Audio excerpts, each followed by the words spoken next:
Well, let's go out to the White House, where President Donald Trump is signing an executive order aimed at helping the U.S. coal industry. Let's take a listen.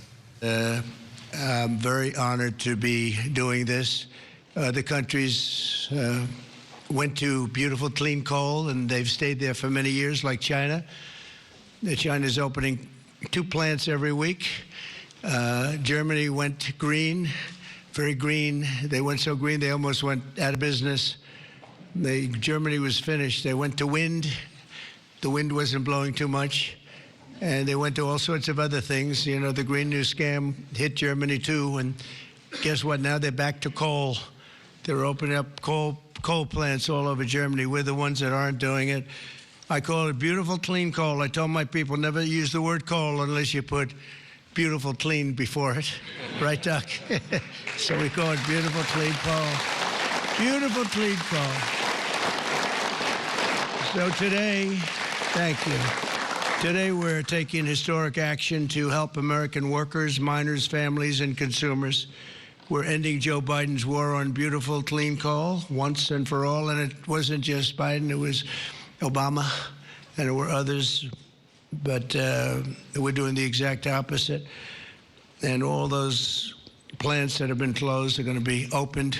If they're modern enough, or they'll be ripped down and brand new ones will be built. We're going to put the miners back to work. And I said I was going to do this. And I've said it loud and clear. And it's time to do it. Now we need it. And I look at these people behind me. I don't want to have any arm wrestling contests with any of them.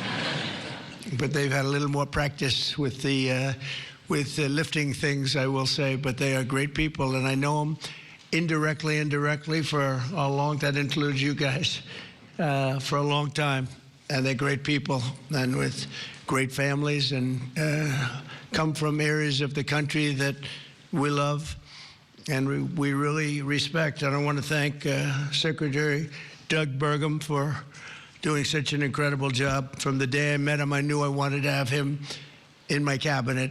He took a shot at running, and he was so good and so solid that he made no news, and that was good. But I saw him, and I saw his beautiful wife, Catherine, and I said that they're going to be a team. They are a great team, and they're going to be working for this country someday. And one of the first people I called after I won.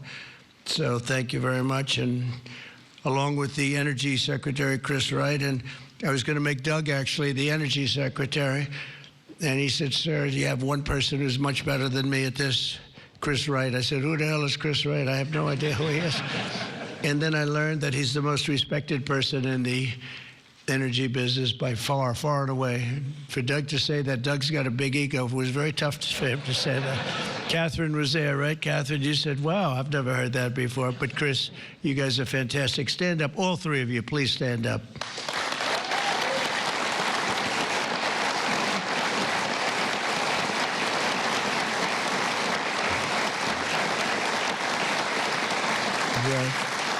That's a great team. It's no better team than that. I mean, they're going to produce energy the likes of which nobody's seen before. You know, we need to do the AI, all of this new technology that's coming online. We need more than double the energy, the electricity that we currently have. You take all of the electricity in the country right now for houses, for buildings, for everything.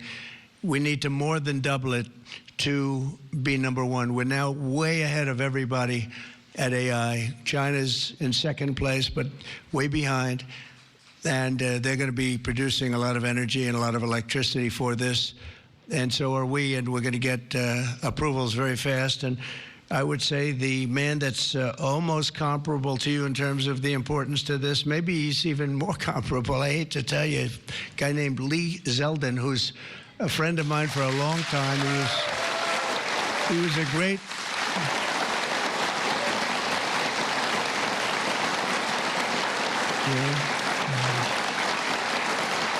Lee was a great lawyer, and he ran for office, and he won immediately.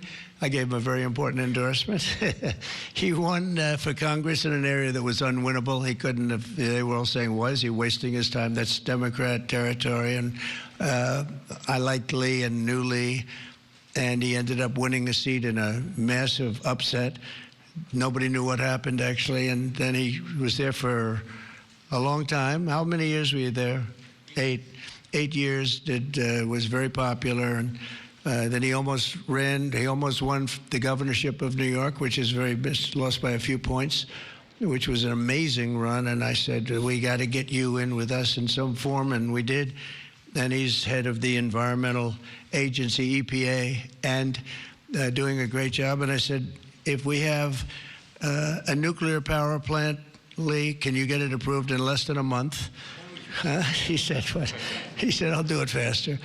And by the way, he'll do a fast job, but he's going to do also a great job. It's going to be an important job. We don't even smile about it, but you know, I've been involved in the approval process for a long time, having been in real estate, and you go years and years and years for absolutely nothing. And even in those days, I used to say, you know, this whole thing could have been approved in a week or 2 weeks or 3 weeks, and it would have been just as good. But they'd take you down the path, and you'd spend years waiting, and then sometimes you get rejected. I wasn't rejected too much. I was the king of zoning. I did well, but it was such nonsense. It was so terrible. The process was so terrible. But this is the big leagues now, and he's the head person in the whole country, and I appreciate it, and I appreciate you doing it. And already they're respecting you very greatly. So thank you very much, Lee. Great job.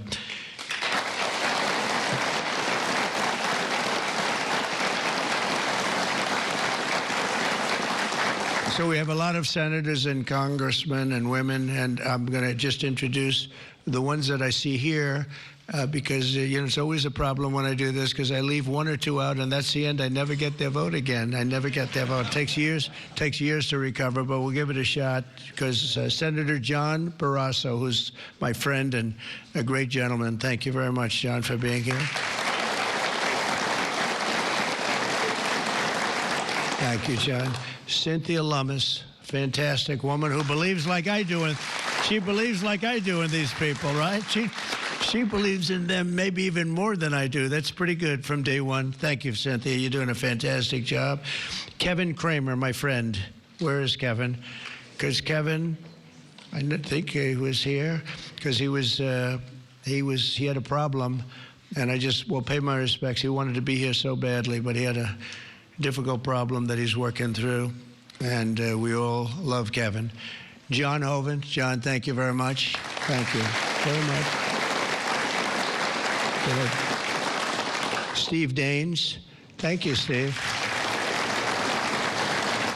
Well, you've been listening to President Donald Trump. He's at the White House about to sign an executive order meant to boost the U.S. coal industry. So far, remarks have mostly focused on shouting out other members of the administration and lawmakers in the room. You see coal miners behind him, though. We're going to pause this and return right after this.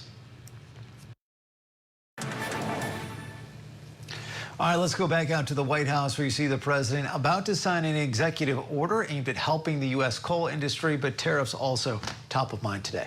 The mineral superpower of the world, actually.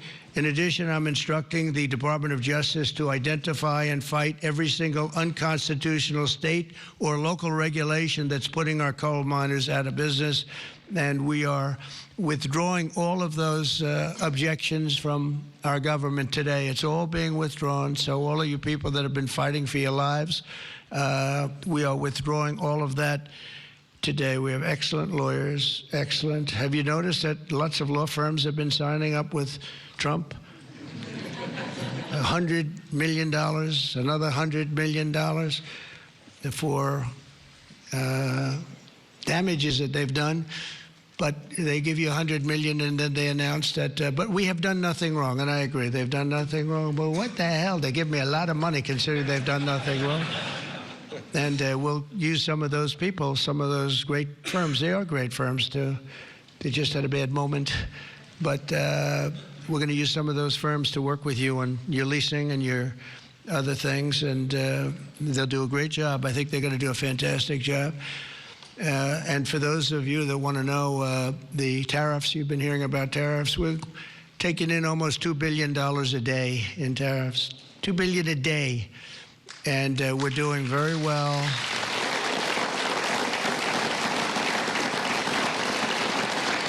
And we're doing very well in making, I call them tailored deals, not off the rack. These are tailored, highly tailored deals. Right now, Japan is flying here to make a deal. South Korea is flying here to make a deal, and others are flying here. I mean, my only problem is I'm not sure I have enough. We're going to have to use those great law firms, I think, to help us with that. But we're going to probably do that, actually. We're going to use them, and we're getting them for the right price, because we need a lot of talent. We have a lot of countries coming in that want to make deals. If I told them about making those deals 2 years ago or 3 years ago or 5 years ago, they'd be laughing at us. Now they're all signing up. Mike, you know that. So it's going to be a great thing. But we're think of that, $2 billion a day. That's a lot of money. That's a lot of money even in the coal business, isn't it? Huh? It's a lot of money. And America's going to be very rich again very soon. You're going to see that happening. You see it all along. And it's so that whole situation that, you know, it was somewhat explosive. But if we didn't do that, we wouldn't be talking the way we're talking right now. It's been amazing what's happened. Sometimes you have to mix it up a little bit, but we've had great consideration. We've had talks with many countries, over 70. They all want to come in. Our problem is can't see that many that fast. But we don't have to, because, as you know, the tariffs are on, and the money is pouring in at a level that we've never seen before. And it's going to be great for us. It's going to be great for other countries. We've been ripped off and abused by countries for many years with the tariff situation. They've used tariffs against us. We didn't use tariffs against them or in any way. I mean, we just didn't use them of any monumental proportion. And so we are doing it now. We have tariffs on cars. We have tariffs on lumber, tariffs on steel and aluminum. We've been listening to President Donald Trump. He's about to sign an executive order that will deregulate some laws put into place by Joe Biden and even before on coal use in the United States. You see the coal workers behind him. We are going to return to the White House after this.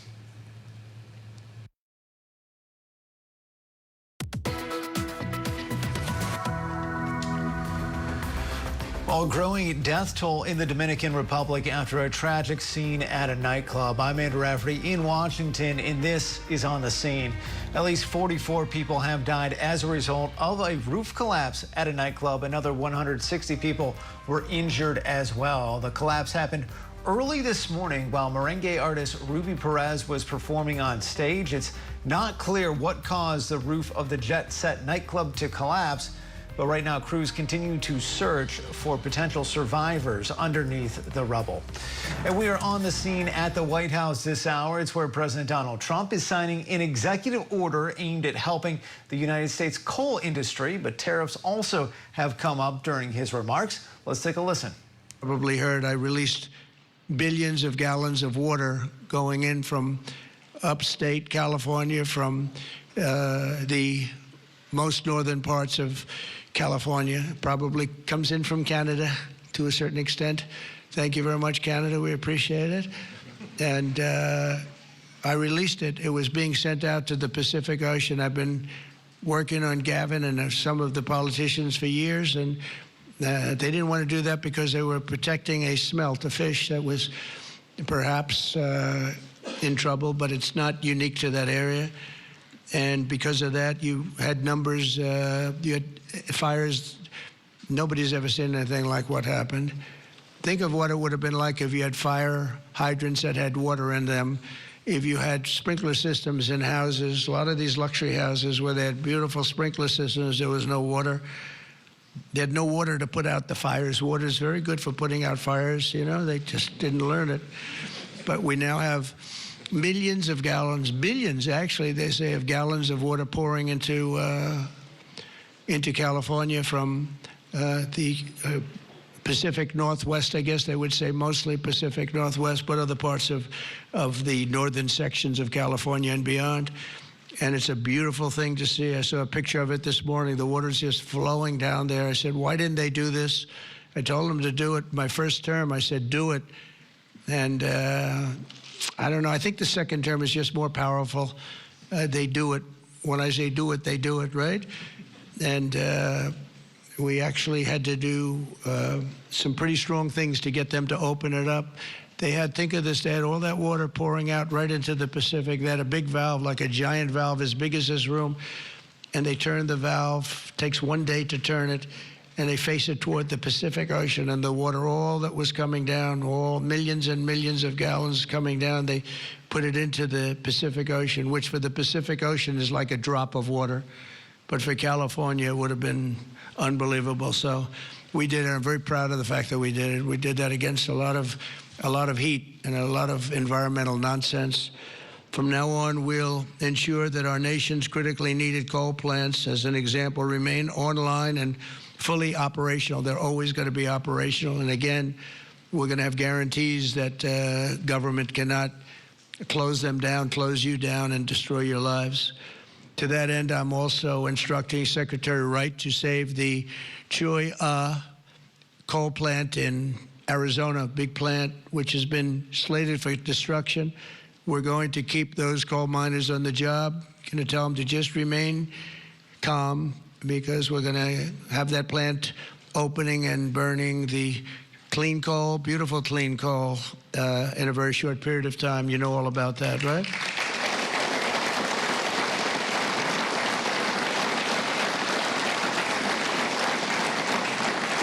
That's a big one. As part of our historic deregulatory efforts this afternoon, I'm also granting immediate relief to 47 companies operating 66 coal plants, very big ones all over the country, recusing and making them available for coal production almost in the immediate future. But we're going to be crushing Biden-era environmental restrictions.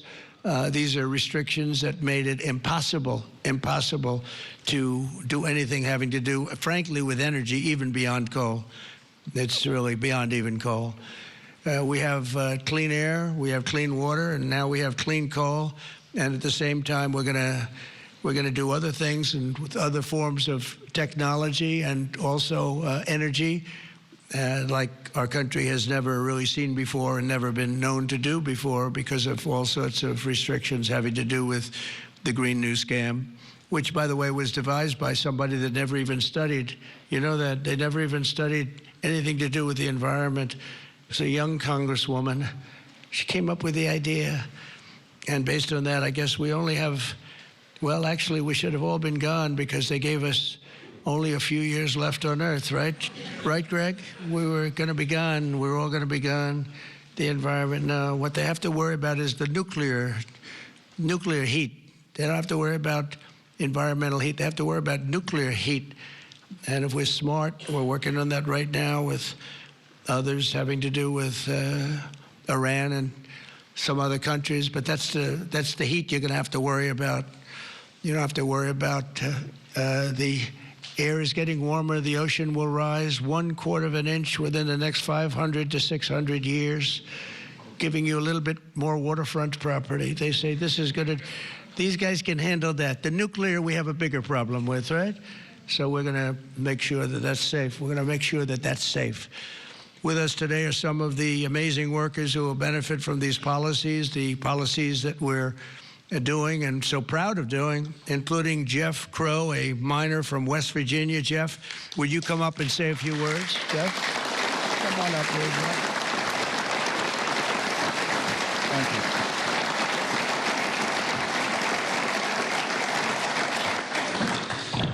you. Good afternoon. Mr. President, I want to first thank you for having me and my fellow miners here. It is an honor and a privilege to be a part of today's events. I believe this past November that America clearly spoke about what we wanted for our country. It is reassuring for Americans to have a president in office who will truly put the United States of America above all else. Thank you.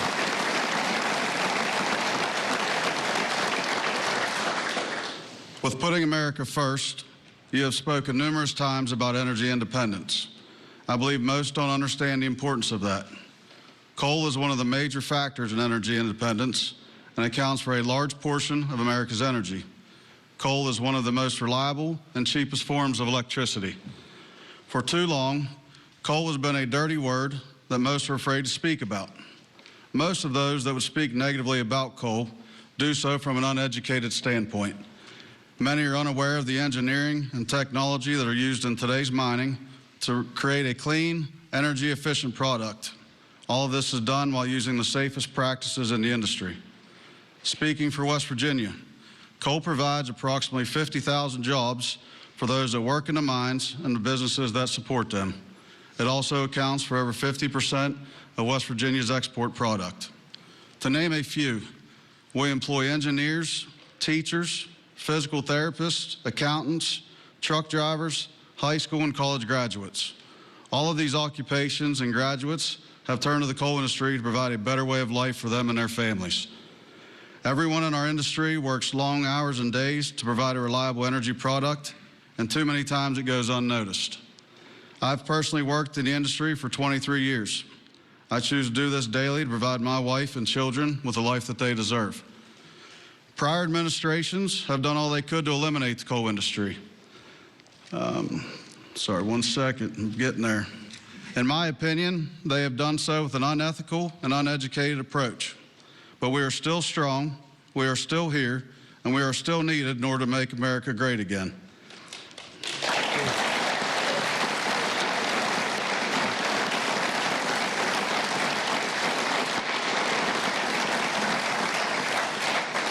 Having a president and an administration that understands the need and importance of coal is more than appreciated.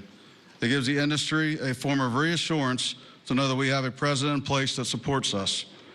From my family to the over 3,000 employees of ACNR, and for the coal companies, miners, and businesses throughout our great country that rely on the coal industry, we say thank you for your continued support.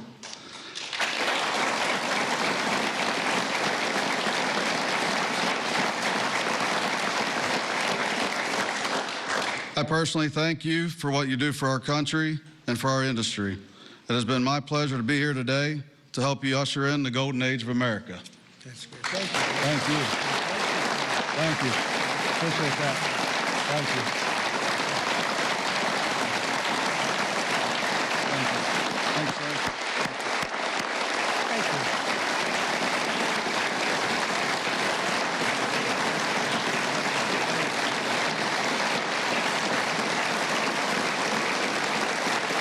You did a good job. Let me have that speech. I want to have that. Yes, sir. I had a couple of good lines in there when I came up. No, actually, what I want to do, I'm going to sign it for you because I mean, he worked hard. Look at it, and look how good his eyes must be to read that. I lost it once. And hopefully you can sell it tonight for a lot of money. Yes, sir. I'll keep that one.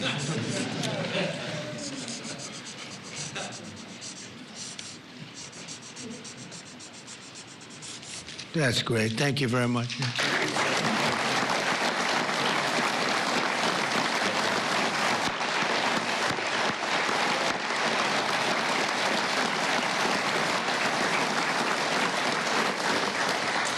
Thank you very much, Jeff. And also with us is Tony Campbell of the East Kentucky Power Cooperative. And Tony's quite a gentleman and very respected in the industry. Come on up, Tony. Well, you've been listening to President Donald Trump at the White House. You see flanked by some people who would be directly impacted by today's executive action meant to sort of boost the U.S. coal industry, deregulate some of the regulations that were put in place by Biden. We're going to pause it right there, but we'll be back with more after this. Well, let's go back out to the White House where some of the stakeholders who stand to benefit from an executive order aimed at boosting the coal industry are speaking. And then you see President Trump taking the podium back. Let's take a listen. Very good. Thank you, Tony. Thank you very much, Tony. Appreciate it. Every day under the Trump administration, we will continue to lower costs for American families, create jobs for American workers, and very importantly, unlock unlimited amounts of affordable American energy, including, as I said, and I'll say for the last time, beautiful, clean coal. Our country is blessed.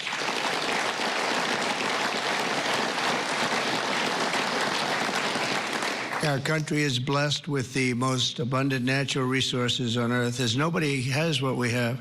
And we're going to use it, too. We're going to use it in a very responsible way. Together, we're going to tap that magnificent potential to give our people the glorious future that they deserve, better than they've ever had in the past. I mean, they had a good future, a little, if you look 20 years ago, they thought they had a good future, and it was ripped away from them, torn away from them with nonsense. And we're not going to let that happen. This is going to be a glorious future for them. And I want to thank everybody for being here. And I want to thank you and you and you and that whole group and our senators, by the way, and our great congressmen and women for being here in such a large number, because you've been helping us make these decisions. These are big decisions, and this is a really big one. And this is one that's going to be, I think we're going to look back and with great pride at what we've done today, not just in putting people to work, but at really reawakening our country. And thank you very much, and thank you all for being here. Thank you very much. Thank you very much.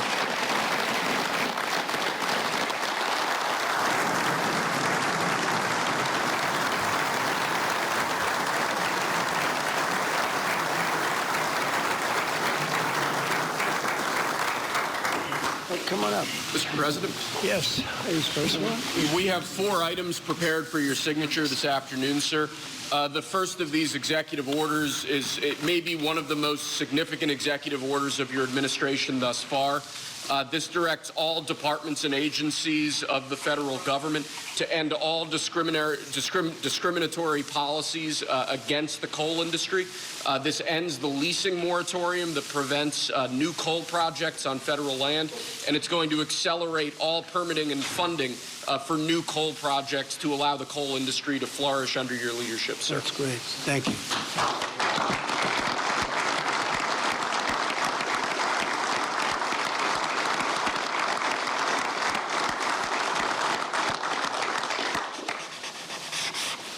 Okay.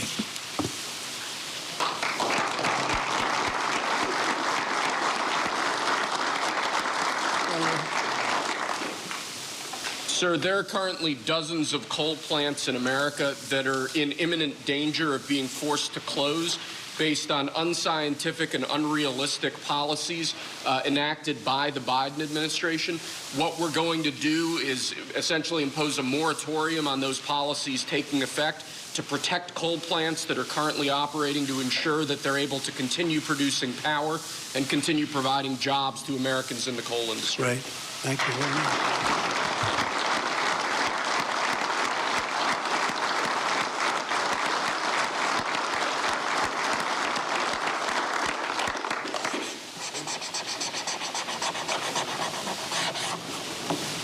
Okay.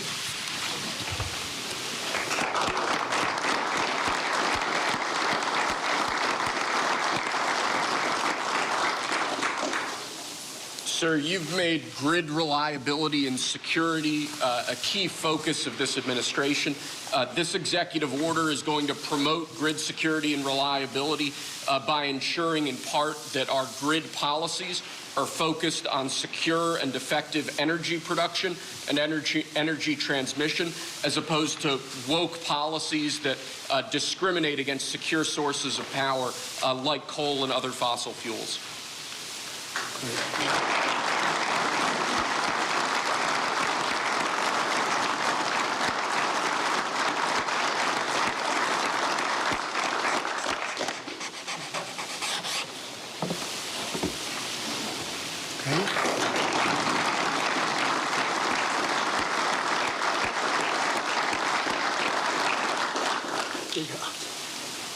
Lastly, sir, one of the biggest problems we have in this space is Democrat states, radical leftist states, enacting policies and enacting an agenda that discriminates against coal, against secure sources of energy. Many of these policies are unconstitutional and illegal, and with this executive order, you're going to be instructing your Department of Justice to vigorously pursue and investigate these state policies that we believe are illegal or unconstitutional. Good. Thank you.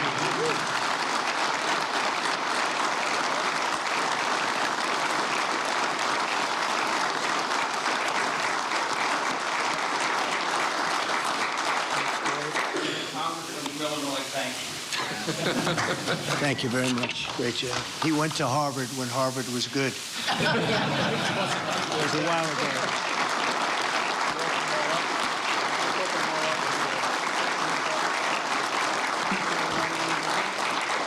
Let's hand these off to the guy. Republicans are worried about tariffs, sir.